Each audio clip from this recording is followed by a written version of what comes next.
ಸಹೋದರ ಸಹೋದರಿಯರೇ, ಈಗ ತಾನೇ ನೋಡ್ತಾ ಇದ್ದೀನಿ ಬೇಗೂರಿಂದ ಸುಮಾರು ಜನ ದೇವಸ್ಥಾನದ ಒಳಗೆ ಬರ್ತಿದ್ದೀರಿ. ಬೆಳಗ್ಗೆ ಕೇಳಿಸ್ಕೊಂಡಿದ್ದೀರಾ ನಾವು ಕೊಟ್ಟಿದ್ದ ಪ್ರಬೋಧನೆ. ಇನ್ನೊಂದ್ಸಲಿ ಕೇಳಿಸ್ಕೊಳ್ಳಿ, ಪರವಾಗಿಲ್ಲ, ತಪ್ಪೇನಿಲ್ಲ. ಇಂದಿನ ಶುಭ ಸಂದೇಶದಲ್ಲಿ 3 ವಿಷಯಗಳನ್ನು ನಾವು ಕುರಿತು ಸ್ವಲ್ಪ ಧ್ಯಾನ ಮಾಡಬೇಕಾಗಿದೆ. ಮೊದಲನೇ ವಿಷಯ ಏನಂತ ಹೇಳಿದ್ರೆ, ಯೇಸು ಸ್ವಾಮಿ ತಮ್ಮ ಶಿಷ್ಯರನ್ನು ನೋಡ್ತಾ ಜನ ನಮ್ಮನ್ನ ಯಾರಂತಾರಪ್ಪ ಅಂತ ಕೇಳ್ತಾರೆ. ಜನ ನಮ್ಮನ್ನು ಯಾರಂತ ಅರ್ಥ ಮಾಡ್ಕೊಂಡಿದ್ದಾರೆ? ಸಹಜವೇ, ಒಬ್ಬ ವ್ಯಕ್ತಿ ಅಂದ ಮೇಲೆ 4 ಜನ 4 ವಿಧದಲ್ಲಿ ಅರ್ಥ ಮಾಡ್ಕೋತಾರೆ. ಪಬ್ಲಿಕ್ ಪರ್ಸನ್ಸ್ ಅಂತ ಹೇಳಿದ್ರೆ ಒಬ್ಬೊಬ್ಬರು ಒಂದೊಂದು ಥರ ತಿಳ್ಕೊತಾರೆ. ಬಹುಶಃ ಊರಲ್ಲಿ ನಿಮ್ಮ ಹೊಸ ಧರ್ಮ ಕೇಂದ್ರದ ಗುರುಗಳು ಹೇಗೆ ಅಂತ ಹೇಳಿದ್ರೆ ಎಲ್ಲ ಒಂದೇ ಥರ ಹೇಳೋದಿಲ್ಲ. ಕೆಲವರು ನಮ್ಮ ಸ್ವಾಮಿಯರು ತುಂಬ ಒಳ್ಳೆಯವರು ಅಂತಾರೆ, ಕೆಲವರು ನಮ್ಮ ಸ್ವಾಮಿಯರು ಸ್ವಲ್ಪ ಸರಿ ಇಲ್ಲ ಅಂತಾರೆ, ಇನ್ನೂ ಕೆಲವರು ಏನು ಹೇಳ್ತಾರೆ, ಸ್ವಲ್ಪ ತಿದ್ಕೋಬೋದು ಅಂತ ಹೇಳ್ತಾರೆ, ಇನ್ನು ಕೆಲವರು ಏನು ಹೇಳ್ತಾರೆ, ಅವ್ರು ಮಾಡೋದೆಲ್ಲ ಸರಿಯಾಗೇ ಮಾಡ್ತಾರೆ. ಸೊ ಎಲ್ಲವೂ ಒಂದಷ್ಟು ಮಟ್ಟಿಗೆ ಸತ್ಯನೇ, ಬಟ್ಟು ಅದೇ ಎಲ್ಲವೂ ಆಗೋದಿಲ್ಲ. ಒಬ್ಬ ವ್ಯಕ್ತಿ ಯಾರಂತ ನನಗೆ ಅರ್ಥ ಆದರೆ ನನ್ನ ಸಂಬಂಧ ಅದರಂತೆಯೇ ಇರ್ತದೆ. ನನ್ನ ಸಂಬಂಧ ಅದರಂತೆಯೇ ಇರ್ತದೆ. ಮನೆಯಲ್ಲಿ ಅಪ್ಪ ಇದ್ದಾರೆ, ಅಮ್ಮ ಇದ್ದಾರೆ, ಇವರು ನನ್ನ ತಾಯಿ, ಇವರು ನನ್ನ ತಂದೆ ಎನ್ನುವ ಪರಿಜ್ಞಾನ ನಿನ್ನಲ್ಲಿ ಇದ್ದರೆ ನಿನ್ನ ತಾಯಿಗೆ ನಿನ್ನ ತಂದೆಗೆ ಕೊಡತಕ್ಕಂತಹ ಗೌರವವನ್ನು ಸರಿಯಾಗಿ ಕೊಡಬಹುದು. ಯಾವಾಗ ನಿನ್ನ ತಾಯಿಯನ್ನು ನೋಡಿ ಇವಳು ನನ್ನ ತಾಯಿ ಅಲ್ಲ ಅಂತ ನೀನು ಆಲೋಚನೆ ಮಾಡ್ತೀಯೋ, ಆಗ ತಾಯಿಗೆ ಕೊಡಬೇಕಾದ ಗೌರವ ನಿನ್ನಲ್ಲಿ ಕೊಡಕ್ಕಾಗೋದಿಲ್ಲ. ತಾಯಿ ತಾಯಿನೇ, ತಂದೆ ತಂದೆನೇ, ಸಹೋದರ ಸಹೋದರನೇ, ಸ್ನೇಹಿತ ಸ್ನೇಹಿತನೇ. ಸ್ನೇಹಿತ ನಿನ್ನ ತಂದೆ ಆಗೋಕ್ಕಾಗೋದಿಲ್ಲ. ಕೆಲವೊಮ್ಮೆ ನಮ್ಮ ಮನೆಗಳಲ್ಲಿ ಒಂದು ಒಂದು ಒಂದು ಪ್ರಾಬ್ಲಮ್ ಮಾಡ್ತಾರೆ. ನಾನು ಅಪ್ಪ ನನ್ನ ಮಕ್ಕಳನ್ನ ನನ್ನ ಅಪ್ಪ ಅಂತ ಬೆಳೆಸ್ತಾ ಇಲ್ಲ, ನಾನು ಸ್ನೇಹಿತ ಅಂತ ಬೆಳೆಸ್ತೀನಿ, ಸ್ನೇಹಿತ ಅಂತ ಬೆಳೆಸ್ತೀನಿ. ಅಪ್ಪನಿಗೆ ಎಲ್ಲಿಂದ ಹೋಗ್ರಿ, ಯಾವುದವರು ಎಲ್ಲಿ ಹುಡ್ಕೊಂಡು ಹೋಗ್ಬೇಕು? ನಿನ್ನ ಮಗ ತಪ್ಪು ಮಾಡಿದ್ರೆ ಆತನನ್ನ ಹೊಡೆಯೋದಕ್ಕೆ, ಬುದ್ಧಿ ಕಲಿಸೋದಕ್ಕೆ ಇಂಜರಿ ಬೇಡ. ಯಾಕಂತ ಹೇಳಿದ್ರೆ ಇವತ್ತು ನೀನು ಬುದ್ಧಿ ಹೇಳಿದ್ರೆ ನಾಳೆ ಅವನು ದೊಡ್ಡ ತಪ್ಪಿಂದ ತಪ್ಪಿಸ್ಕೊಳ್ತಾನೆ. ಅದು ಯಾರು ಮಾಡಬೇಕಾದ ಪಾತ್ರ? ಸ್ನೇಹಿತ ಮಾಡಬೇಕಾದ ಪಾತ್ರ ಅಲ್ಲ, ತಂದೆ ಮಾಡಬೇಕಾದ ಪಾತ್ರ. ಆದ್ದರಿಂದ ತಂದೆ ತಂದೆನೇ, ತಾಯಿ ತಾಯಿನೇ. ಈ ಸಂಬಂಧ ಗೊತ್ತಿದ್ರೆ ನಿನ್ನ ಜೀವನ ಸರಿಯಾಗಿರ್ತದೆ. ಯೇಸು ಸ್ವಾಮಿ ಕೇಳ್ತಾರೆ, ಯಾರಪ್ಪ ನಾನು ನಿನಗೆ? ಜನ ಹೇಳ್ತಾರೆ, ಪ್ರವಾದಿ, ಎಲಿಯ ಪ್ರವಾದಿ, ಸ್ನಾನಿಕ ಯೌವಾನ, ಮತ್ತೊಬ್ಬರು ಇನ್ನೊಬ್ಬರು. ಫೈನ್, ನಿನಗೆ ನಾನು ಯಾರು? ನಿನಗೆ ನಾನು ಯಾರು? ದೇವರೇ, ನೀನು ನನ್ನ ತಂದೆ. You are on the right track. ಸ್ವಾಮಿ, ನೀನು ನನ್ನ ತಂದೆ, ನನ್ನ ತಾಯಿ. Personal relationship. ಯೇಸು ಸ್ವಾಮಿ ನನ್ನ ತಂದೆ ಆದರೆ ನನ್ನ ತಂದೆಯೊಡನೆ ನಾನು ಪಯಣವನ್ನ ಮಾಡುತ್ತೇನೆ. ಅದು ಮುಖ್ಯ. ಪೇತ್ರ ಹೇಳ್ತಾನೆ, ನೀವು ಅಭಿಷಕ್ತರಾದ ಲೋಕೋದ್ಧಾರಕ, ಅದಕ್ಕಂತಾನೆ ನೀವು ಬಂದಿರೋದು. Very good, understood. ಲೋಕೋದ್ಧಾರಕ ಅಂದ ಮೇಲೆ ಈ ಲೋಕಕ್ಕಾಗಿ ತ್ಯಾಗಗಳನ್ನ ಮಾಡುತ್ತಾ ಲೋಕ ರಕ್ಷಣೆಗೆ ಆತನು ತನ್ನನ್ನೇ ಸಮರ್ಪಿಸಿಕೊಳ್ಳಬೇಕು. ಫೈನ್, ಇದನ್ನ ನೀನು ಅರ್ಥ ಮಾಡ್ಕೋಬೇಕು. ಈ ಲೋಕೋದ್ಧಾರಕನ ಶಿಷ್ಯನಾಗಿ ಆತನ ಕೆಲಸ ಕಾರ್ಯಗಳಲ್ಲಿ ನೀನು ಕೂಡ ನಿನ್ನನ್ನೇ ಸಮರ್ಪಿಸಿಕೊಳ್ಳಬೇಕು. ಇದು ಅರ್ಥ, ಇದು ಅರ್ಥ. ಪೇತ್ರನನ್ನ ಕೇಳಿದ್ದು, ಯಾರು ನಾನು ನಿನಗೆ? ಬಹುಶಃ ನಾವು ಕೂಡ ಆ ಪ್ರಶ್ನೆ ಕೇಳ್ಕೋಬೇಕು. ಯಾರು ಯೇಸು ಸ್ವಾಮಿ ನನಗೆ? ಸಿಸ್ಟರ್ಸ್ ಇದ್ದಾರೆ, ಅವ್ರಿಗೆ ಹೇಳ್ಕೊಡ್ತಾರೆ, ನವಿಶೇಟ್ಗೆ ಹೋದಾಗ ಯೇಸು ಸ್ವಾಮಿನೇ ನಿನಗೆ ಎಲ್ಲ, ಯೇಸು ಸ್ವಾಮಿಗೆ ನೀನೆಲ್ಲ, ಯೇಸು ಸ್ವಾಮಿಯ ಧರ್ಮ ಪತ್ನಿ ನೀನು. ಪರ್ಪೆಚುವಲ್ ಪ್ರೊಫೆಷನ್ ಆಗಬೇಕಾದ್ರೆ ಅವರಿಗೆ ರಿಂಗ್ ಕೊಡ್ತಾರೆ. ನೀವು ಮದುವೆಗಳಲ್ಲಿ ಹಾಕೊಳ್ಳೋ ಥರ. You are marrying Christ. ಇಲ್ಲಿ ನಾವು ಶ್ರೀಸಾಮಾನ್ಯರು ಎಷ್ಟೋ ಜನ ಕೂತಿದ್ದೀವಿ. ಯೇಸು ಸ್ವಾಮಿ ನಿನಗೆ ಯಾರು? ನಿಮ್ಮಪ್ಪನ, ಅಮ್ಮನ, ಅಣ್ಣನ, ಅಕ್ಕನ, ತಮ್ಮನ, ತಂಗಿನ, ಸ್ನೇಹಿತನ, ಸಹೋದರನ, ಅಥವಾ ಅಟ್ಲೀಸ್ಟ್ ಯುವರ್ ಎನಿಮಿ? ಯಾರು ಯೇಸು ಸ್ವಾಮಿ ನಿನಗೆ? ಈ ಪ್ರಶ್ನೆಗೆ ಉತ್ತರ ಕೊಡಬೇಕು, ಮೊದಲನೇದು. ಎರಡನೇದಾಗಿ ಯೇಸು ಸ್ವಾಮಿ ಹೇಳ್ತಾರೆ, ನಾನು ಲೋಕೋದ್ಧಾರಕ ಸರಿ, ಈ ಒಂದು ಜೀವವನ್ನು ನಾನು ಜೀವಿಸ್ಬೇಕಂದ್ರೆ ಇದನ್ನ ತ್ಯಾಗ ಮಾಡಬೇಕು. ನನ್ನ ಹಿಡಿತಾರೆ, ಕೊಲ್ತಾರೆ, ಆದರೂ ಕೂಡ ನಾನು ಸತ್ತರೂ 3ನೇ ದಿನ ಪುನರುತ್ಥಾನವಾಗುವೆನು. ಕೊಲ್ಲುತ್ತಾರೆ ಅಂದಿದ ತಕ್ಷಣ ಪೇತ್ರನಿಗೆ ಭಯ ಬರ್ತದೆ. ಕೇಳಕ್ಕೆ ಆಗ್ತಿಲ್ಲ, ಅವನ ಕೈಯಾಗ ಕೇಳಕ್ಕೆ ಇಷ್ಟಪಡಲಿಲ್ಲ. ಸ್ವಾಮಿ, ಇದು ನಿನಗೆ ಆಗಲೇಬಾರ್ದು, ಆಗಲೇಬಾರ್ದು. ಮಕ್ಕಳು ಏನ್ ಬಯಸ್ತಾರೆ? ಒಂದಿನ ಶಾಲೆಗೆ ಹೋಗ್ಲಿಲ್ಲ, ಕಟ್ಟೊಡೆದ್ಬಿಟ್ಟು ಸಿನಿಮಾಗೆ ಹೋದ. ಕಾಲೇಜ್ಗೆ ಹೋಗ್ಲಿಲ್ಲ, ಕಟ್ಟೊಡೆದು ಸಿನಿಮಾಗೆ ಹೋದ. ಅವನೇನ್ ಬಯಸ್ತಾನೆ? ನಮ್ಮ ಅಪ್ಪ ನನ್ನ ಬೈಬಾರ್ದು ಅಂತ, ನಮ್ಮಮ್ಮ ನನ್ನ ಬೈಬಾರ್ದು ಅಂತ. ಬೈದಿಲ್ಲ ಅಂದ್ರೆ ಏನ್ ಮಾಡ್ತಾನೆ? ಇನ್ನೊಂದಿನ ಹೋಯ್ತಾನೆ. ಬೈದ್ರೆ ಏನ್ ಮಾಡ್ತಾನೆ? ಎಚ್ಚರಿಕೆಯಿಂದ ಇರ್ತಾನೆ. ಈ ಸಂಬಂಧ ಹೇಗಿರ್ತದೋ ಅದರ ಪರಿಣಾಮಗಳು ಹಾಗೇ ಇರ್ತವೆ.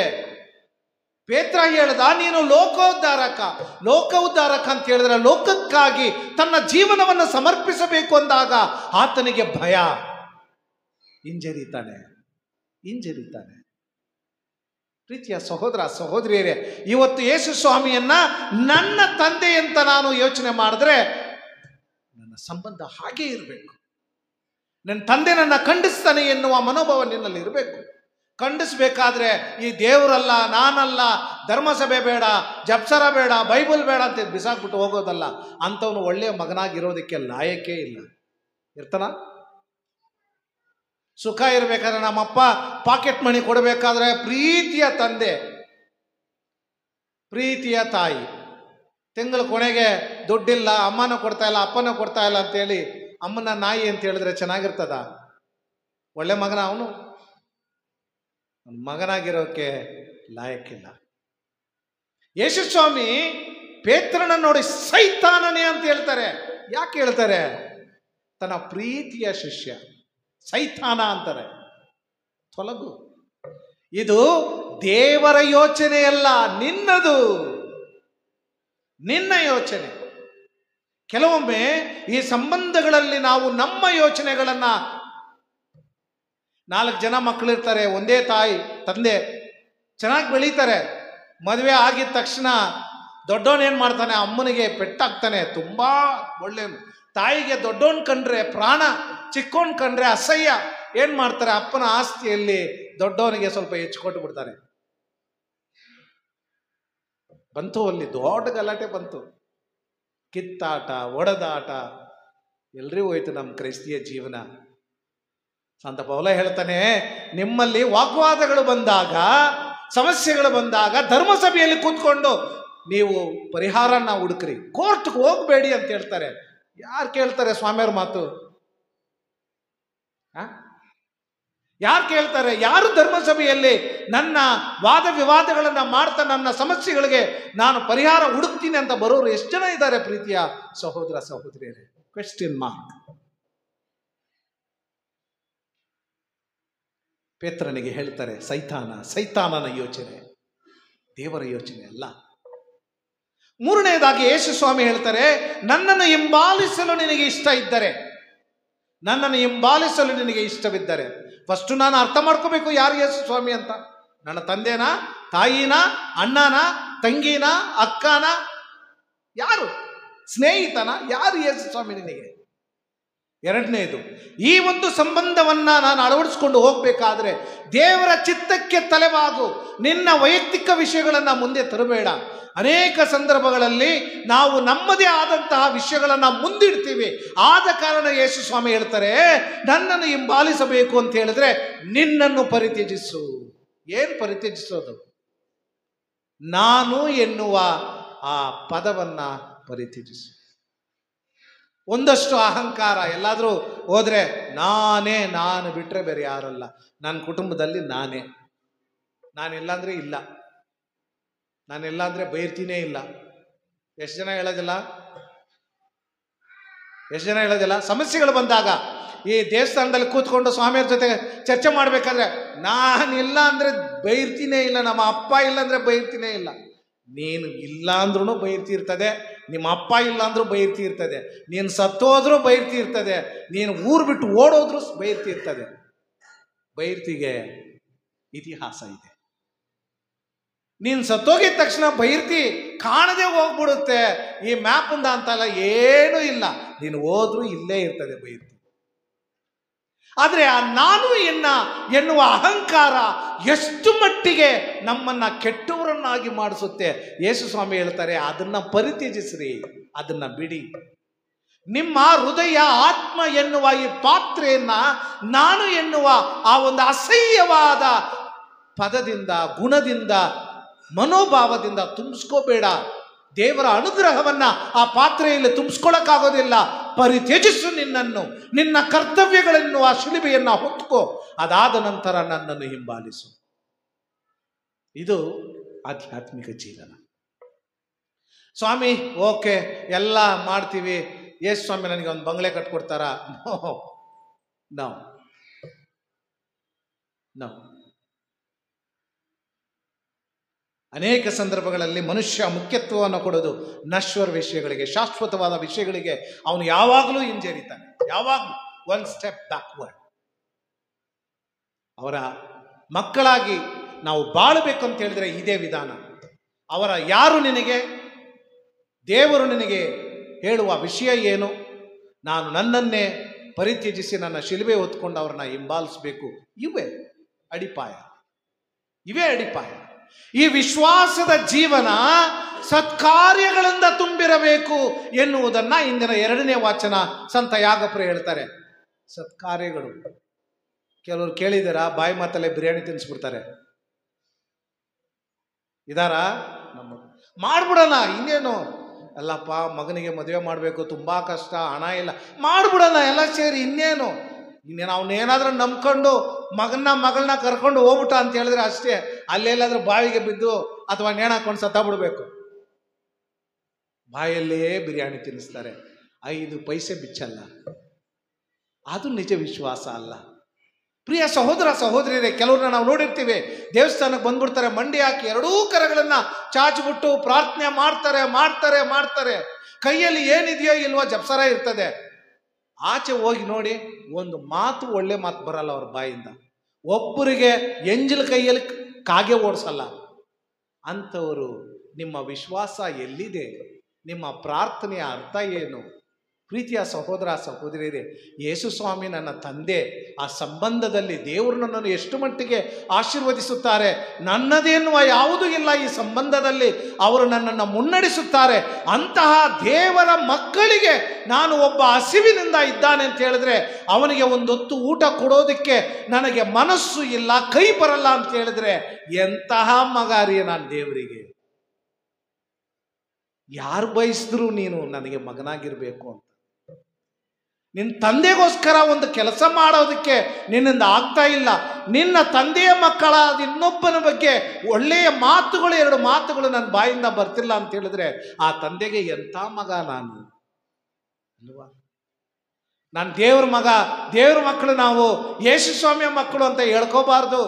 ಹೇಳ್ಕೊಂಡ್ರೆ ಒಳ್ಳೆಯ ಕೆಲಸ ಕಾರ್ಯಗಳನ್ನು ಮಾಡಿ, ಮಾತುಗಳು, ಕಾರ್ಯಗಳು, ಯೋಜನೆಗಳು ಎಲ್ಲವೂ ಕೂಡ ಪರಿಶುದ್ಧವಾಗಿರಬೇಕು. ಆಗ ಮಾತ್ರವೇ ನಮ್ಮ ವಿಶ್ವಾಸ ಜೀವಂತ ವಿಶ್ವಾಸ. ಇಲ್ಲ ಅಂತ ಹೇಳಿದ್ರೆ ಬರೀ ನಾಟಕ. ದೇವಸ್ಥಾನಕ್ಕೆ ಬಂದು ಮೊಣಕಾಲು ಹಾಕಿ ಕೈ ಚಾಚಿಬಿಟ್ರೆ ಇಡೀ ಊರು ಇವನಿಗಿಂತ ಸಂತ ಇನ್ನೊಬ್ಬ ಇಲ್ಲ ಅಂತ ಅನ್ಕೋಬಹುದು, ಊರು ಅನ್ಕೋಬಹುದು. ದೇವ್ರು ಅನ್ಕೊಳ್ಳಲ್ಲ. ದೇವ್ರು ಅನ್ಕೊಳ್ತಾರೆ ಫರಿಜಾಯಿತನ ಕ್ಯಾಕರಿಸಿ ಉಗಿತಾ ಇರ್ತಾರೆ. ಪ್ರೀತಿಯ ಸಹೋದರ ಸಹೋದರಿಯರೇ, ನಾವೆಲ್ಲರೂ ಕೂಡ ಯೇಸು ಸ್ವಾಮಿಯ ಮಕ್ಕಳು.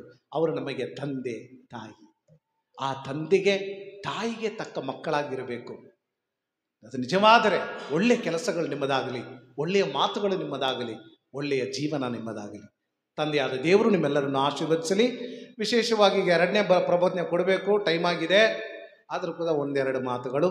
ದೀಕ್ಷಾ ಸ್ನಾನ ಎನ್ನುವ ಪವಿತ್ರ ಸಂಸ್ಕಾರದಲ್ಲಿ ಈಗ ನಾವು ಒಂದು ಮಗುವನ್ನು ಧರ್ಮಸಭೆಗೆ ಸ್ವಾಗತಿಸ್ತೇವೆ. ಜನ್ಮ ಪಾಪದಿಂದ ವಿಮುಕ್ತಗೊಳಿಸಿ ಆ ಮಗುವನ್ನು ಧರ್ಮಸಭೆಯಲ್ಲಿ ಸ್ವೀಕರಿಸುತ್ತಾ ದೇವರ ಮಗಳು ಎನ್ನುವ ಒಂದು ಸ್ಥಾನವನ್ನು, ದೇವರ ಮಗಳು ಎನ್ನುವ ಕರೆಯನ್ನು ಆ ಮಗುವಿಗೆ ನೀಡಲಾಗುತ್ತದೆ. ಇನ್ನು ಮುಂದೆ ಬರುವ ದಿನಗಳಲ್ಲಿ ಆ ಚಿಕ್ಕ ಮಗು ಧರ್ಮಸಭೆಯಲ್ಲಿ ಪ್ರಭು ಯೇಸು ಸ್ವಾಮಿಯ ಮಗಳಾಗಿ ಬೆಳೀತಾಳೆ. ಅವಳು ಮಾತ್ರ ಅಲ್ಲ, ತಂದೆ ತಾಯಿ, ಜ್ಞಾನ ತಂದೆ ತಾಯಿ ಅವ ಮಗುಗೆ ದಾರಿಯನ್ನು ತೋರಿಸ್ಕೊಡ್ಬೇಕು. ಅವ್ರದ್ದು ಮಾತ್ರ ಅಲ್ಲ, ನಾವೆಲ್ಲರೂ ಕೂಡ ಅಷ್ಟೇ ಬಂಧು ಮಿತ್ರರಾಗಿ ದೊಡ್ಡವರಾಗಿ ಆ ಮಗುವಿಗೆ ಬೇಕಾದ ವರದಾನಗಳನ್ನು ಕೋರುತ್ತಾ, ಮಗುವಿಗೋಸ್ಕರ ಪ್ರಾರ್ಥಿಸುತ್ತಾ, ಮಗುವನ್ನು ಮುನ್ನಡೆಸುತ್ತಾ ಜೀವಿಸಬೇಕಾದ ನಮ್ಮೆಲ್ಲರ ಕರ್ತವ್ಯ. ಈ ಕರ್ತವ್ಯವನ್ನು ಅರ್ಥ ಮಾಡಿಕೊಂಡು ಈ ಪವಿತ್ರ ಸಂಸ್ಕಾರದಲ್ಲಿ ಭಾಗಿಯಾಗೋಣ.